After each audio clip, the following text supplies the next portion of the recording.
हरियाणा की हर अपडेट के लिए बेल आइकन दबाएं और सब्सक्राइब करें एसटीवी हरियाणा न्यूज।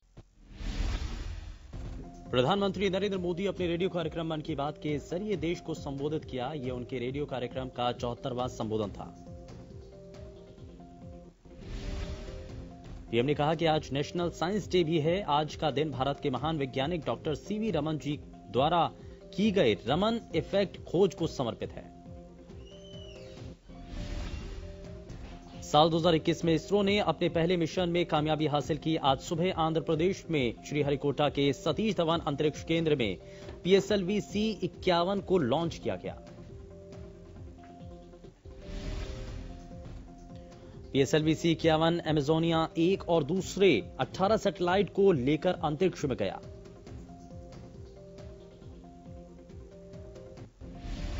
कृषि कानून के खिलाफ किसान आंदोलन का आज 95वां दिन। किसान लगातार दिल्ली बॉर्डर पर डटे हैं।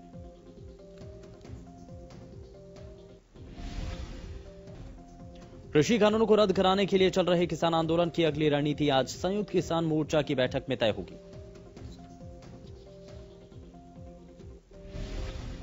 पंजाब में किसान मजदूर संघर्ष कमेटी के आह्वान पर 5 मार्च को हजारों किसान दिल्ली धरने के लिए रवाना होंगे।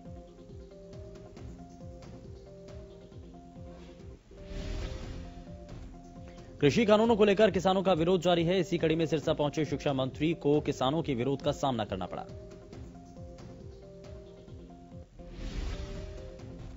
अंबाला के शंभू टोल प्लाजा पर किसानों ने किसान मजदूर एकता दिवस के साथ संत शिरोमणि गुरु रविदास जयंती भी मनाई।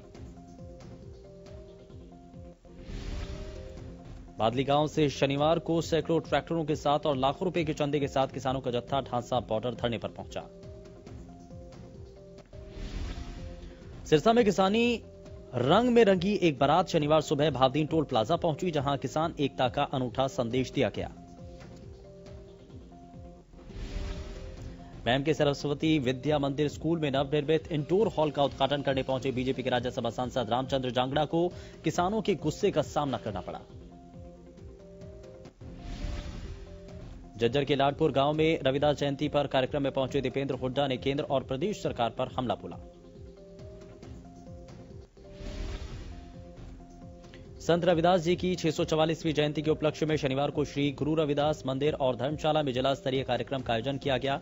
बाबा तारा कुटिया के मुख्य सेवक गोविंद कांडा ने कार्यक्रम की अध्यक्षता की। अंबाला में रक्षा मंत्रालय की जमीन पर बनाए गए पेट्रोल पंप को सील कर दिया गया। पेट्रोल पंप को साल 1968 में एनओसी दी गई थी, जिसे डीसी ने रद्द किया। पूरे मामले पर गृह मंत्री अनिल विज की दखल के बाद कार्रवाई की गई।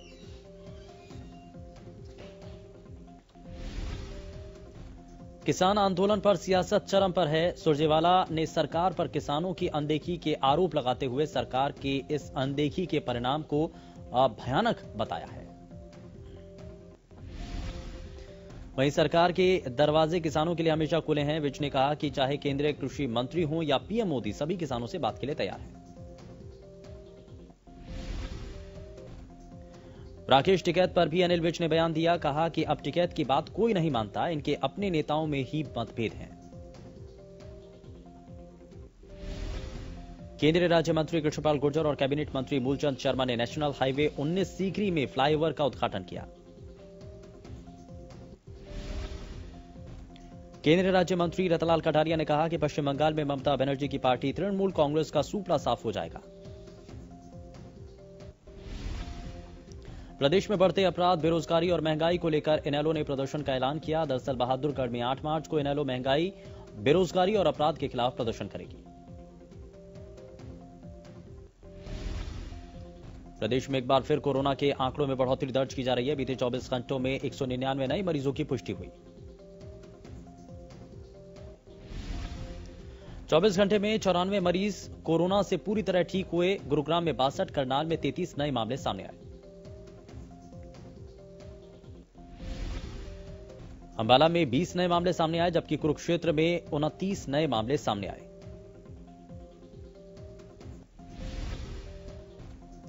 देश के कई राज्यों में लगातार बढ़ रहे कोरोना वायरस को मद्देनजर रखते हुए गुरुग्राम के स्वास्थ्य विभाग ने भी लोगों से अपील की है कि वो भी एहतियात बरतें।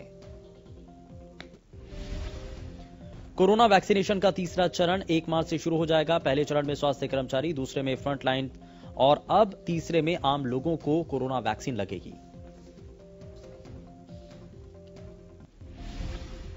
देश में पेट्रोल डीजल के दामों में 3 दिन की राहत के बाद आज एक बार फिर से वृद्धि की गई। गरीब लोगों की रसोई में एक बार फिर से रसोई गैस सिलेंडर की जगह धुआं उगलने वाले चूल्हे ने अपना स्थान बनाना शुरू कर दिया है। शिव कुमार से पुलिस हिरासत में हुई मारपीट को लेकर सोनीपत पुलिस प्रशासन पर अब कई सवाल खड़े हो गए हैं। खरौंडा सिटी सब डिवीजन कार्यालय में खुला दरबार लगाया गया, जिसमें एसडीओ रमेश कुमार समेत अन्य बिजली कर्मचारी मौजूद रहे।